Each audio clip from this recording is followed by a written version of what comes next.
Well, DeHaas number 3, trained by Michael Dickinson. Gary rode DeHaas a couple of years ago at Woodbine to the mile victory. Michael Dickinson wanted Gary to ride him today. But the agent for Gary Stevens, Ron Anderson, said, no, I'm riding number 2 among men. Well, Michael Dickinson said, I can't believe that. Why wouldn't you ride my horse? Well, Ron said business is business. So Michael Dickinson proposed a $1,000 personal bet between DeHaas and Ron Anderson as to who would finish ahead of who among men and DeHaas. So keep that filed in the back of your mind. 1,000 clams on the line between trainer Dickinson and agent Anderson. Tom? Michael Dickinson has been called a mad genius. I asked him about that, and he said, oh, it's only half true. You supply the rest. Tom Durkin with a call of the mile. Actually, 1 million clams on the line over this 8 furlongs of the Breeders' Cup Mile. We're waiting for second umpire to move into line. Wacky now. And Labib. Labib was acting up just a little bit in the post-race. He seemed to have post-time drew closer. There's another horse behind the gate in Magellan. There and behind the starting gate, there you see Labib. Very, very composed today is Labib. He can be very, very difficult. In the middle of a race last year at Belmont Park, he tossed his jockey. He was so cantankerous before a race at the Del Mar earlier this year. They had to scratch him. He looks like a little puppy right now. The trouble is coming from Wacky now. Now, what they're doing with this German runner right now is blindfolding him. He's showing some reluctance, a little anxiety about the starting gate, and what you can't see, you can't be afraid of. So they just blindfold him and move him into the starting gate. So Wacky now is in. Still waiting for Labib and second umpire. Second umpire in the gate. Labib and Magellan also behind the starting gate. Now Labib showing some reluctance, but he's on his best behavior today. I'll tell you what, though, that bad boy can run. He's 3 for 3 this year. And he puts his mind to business, and he appears to be on track today. And Magellan, the final one to move into the starting gate. Co-favoritation here between Favorite Trick and Desert Prince, 5-2 on the board. Magellan is the final one of 14 to move in. Magellan is in the gate. We're ready for the start of the Breeders' Cup Mile, and they are up. Favorite Trick was off to a sharp start. He goes right out after the lead. Among Men is also right there. Here comes Fly to the Stars, and he's flying toward the front to engage Favorite Trick as they move for the first turn. By the Stars, and Favorite Trick will vie for the early lead. Among Men tucks in behind them, running in third. Cape Cross hugs the hedge and saves precious ground on the first turn. He's in fourth position. Long-legged Military is fifth on the outside. He's only about 5 lengths from the early lead. 96 winner DeHaas is running sixth toward the rails. Wire Dancer is running in seventh. Favorite Prince in it among horses is eighth. Second Empire, ninth toward the inside. Wacky Now is asked to run midway down the back stretch. Labib is still a bit on her. He's about 9 or 10 lengths from the lead. Then Mr. Lightfoot, followed by Magellan. Hawksley Hill has trailed throughout. The pace 46 and 2 for the opening half mile. A testing pace here as the field moves into the far turn. On the outside, Cape Cross, a short lead. Among Men toward the inside. Reigning Horse of the Year, Favorite Trick is right there. And Pat Day is moving with Favorite Trick. As they approach the top of the stretch, they are in front, the short lead. Fly to the Stars is just in behind them, and a host of pursuers are coming on. DeHaas is in with a chance on the outside. Second Empire. Hawksley Hill is now coming hard. Labib is finding his best start late. Wire Dancer on the outside, nothing up for Favorite Trick. It is DeHaas and Hawksley Hill. Hawksley Hill and DeHaas. Hawksley Hill forges a short lead. DeHaas, whose game as they come, coming down to the line. Spine Tingling stretch side. DeHaas comes back. Unbelievable. Sensational. In victory here today. It was very, very close with Hawksley Hill. Oh my. This is the greatest comeback since Lazarus.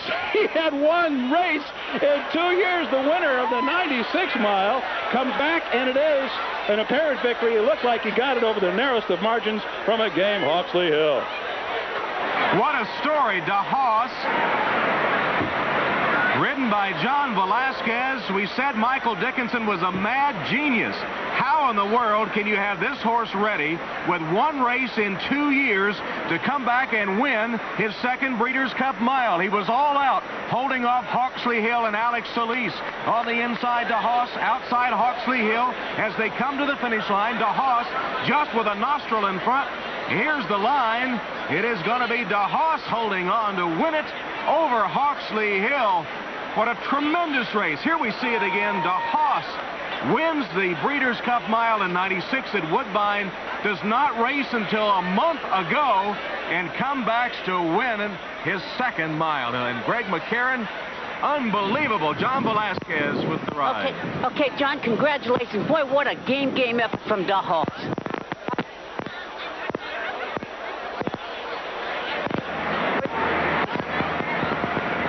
Sounds like the microphone is breaking up there with Greg. We couldn't hear what John Velazquez said, but I would tell you that I saw Michael Dickinson 2 nights ago, and he kept saying DeHaas was going to run a big race. You know, I said, well, good, fine, thanks. But I didn't know that he would be up to this task in this short a time with one race under his belt. Trevor, it was just an astounding performance. Sure was, and I'll tell you what could have changed the whole complexion of the race. The saddle on number 1, King Cross, slipped into the first turn. I tell you what could have made a big difference to the race. The saddle on number 1, Cape Cross, slipped into the first turn, and the rider had no control, and Cape Cross just took off with him, and it meant that he ran right up alongside a favorite Trick early. Obviously, the rider didn't want to do that, but when your saddle slips forward, you're sitting up on the horse's neck, and he really put the pressure on favorite Trick early, and that could have had a big influence on the outcome. All right, DeHaas becomes the 4th horse to win the same Breeders' Cup race twice, joining Lure, Mies, and Bayakoa.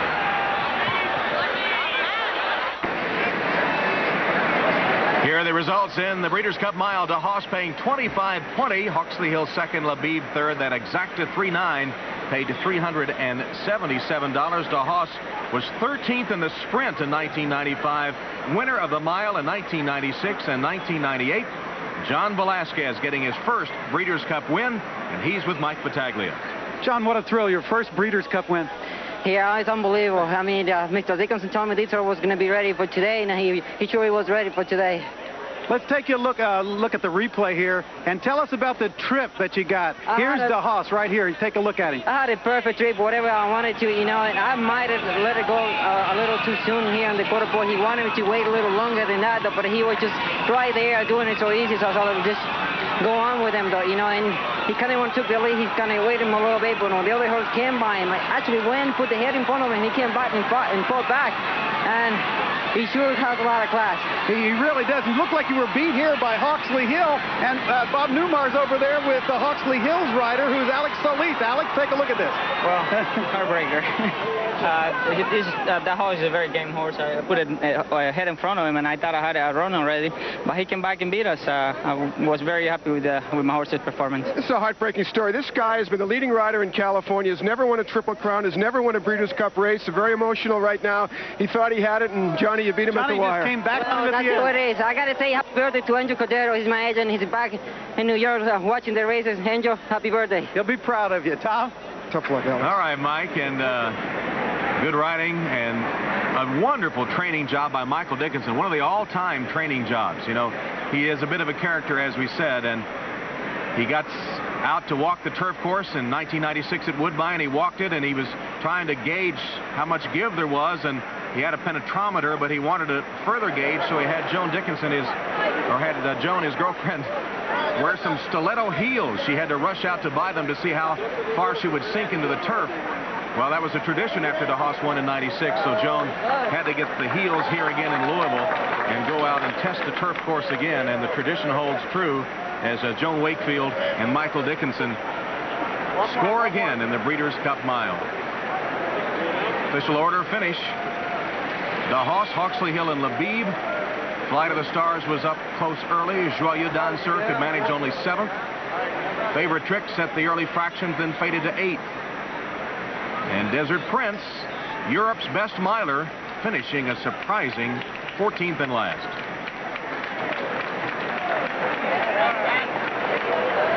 Well, Trevor, I tell you, I'm astounded by the training job Michael Dickinson did with DeHaas. People were scoffing at him. People thought that there was no way the horse might not even get in the race. And here he is off one race in 2 years, winning against the best in the world. Well, you said earlier he's a crazy genius, and he said he's half of those. I think he's a genius squared. I think he's a double genius. He's a genius in a mind. He's a most intelligent person, and he's a genius as a racehorse trainer as well. And whichever way you look at Michael Dickinson, he just plays the game by his own drummer. He doesn't listen to what society tells him to do. He does what he wants to do. And you saw the results today. Yet another Breeders' Cup winner. And what a training job that one is. I mean, to bring a horse back like that, it might never happen again. A phenomenal training job by a phenomenal trainer. Michael Dickinson, I tell you, could train one of my horses any day of the week. He's got to be right up there with the best in America. He doesn't have that many horses, so you're not going to see his name atop the trainer standings. But as far as horse flesh goes, you can only equal him. You can't better him. Well, the Englishman did a wonderful job, and it broke up what had been a formful Breeders' Cup day. So far, the first 3 races had 2 favorites in the third choice win, and now DeHaas scores and pays $25 for the win mutual.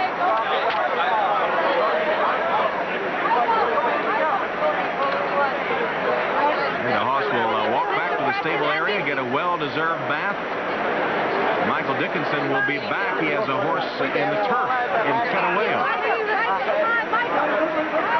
There's DeHaas. Certainly electrified this big crowd, especially those who follow the horse racing game. It is quite a feat to come back 2 years later with only 1 race in between and win again at this level. And Mike Smith, we saw John Velazquez talking about Angel Cordero having his birthday, and he is now the agent for John Velazquez. And now we're ready for the presentation of the winner's trophy. Mike Battaglia. Thank you, Tom. And again, a very crowded winner's circle in here. And Michael Dickinson, can you talk a second? They're calling you the mad genius. What did you do to get this horse ready? Well, I just have a very talented horse, but it's a very emotional, the most emotional day of my life, really. This horse, when he was a foal, he had an infection in a foot, and then when he was a yearling, he had some bony spurs in his hocks. And as they've got older, they've got worse. And that's why we have trouble keeping him right. But he just loves to train. I've got some very patient owners who are sportsmen and horsemen. And they only wanted me to run him if he was well and if he was happy for the horse. Miguel, the boy who rubs him, I wouldn't be here had it not been for Miguel. And all of my team, the vets work overtime with him. The last 6 weeks, the first night I slept for 6 weeks was on Tuesday. I was so excited about him, but he was really training so well, or things were going really badly, and I just couldn't sleep. So this is the end of a 6-week roller coaster. Maybe I'll sleep tonight. We hope so. And to make the trophy presentation to owners Art and Jack Preston and Mr. McElhaney, we have Bob Dimmick, the corporate vice president of National Car Rental. On behalf of National Car Rental Worldwide and the entire family of Republic Industries companies, it's my pleasure to award you the trophy for the championship in the Breeders' Cup Mile. Thank you very much. Thank you very much. Thank you. Thank you. Mr. Preston, just a heck of a race your horse turned in, and what can you say about your trainer? He's marvelous. Amazing. I think he's the only trainer that could possibly have done this. He's trained the horse with 1 race in the last 2 years, and amazing effort on his part. I give him all the credit. The horse, of course, is a wonderful horse. Tom, everybody agrees. Just an amazing effort by DeHaas. Back to you, Tom. And Mike, he's a 6-year-old gelding by Gone West from Jolly Saint, by Welsh Saint, bred in Kentucky by Ferris Farms, and ridden to victory by John Velazquez.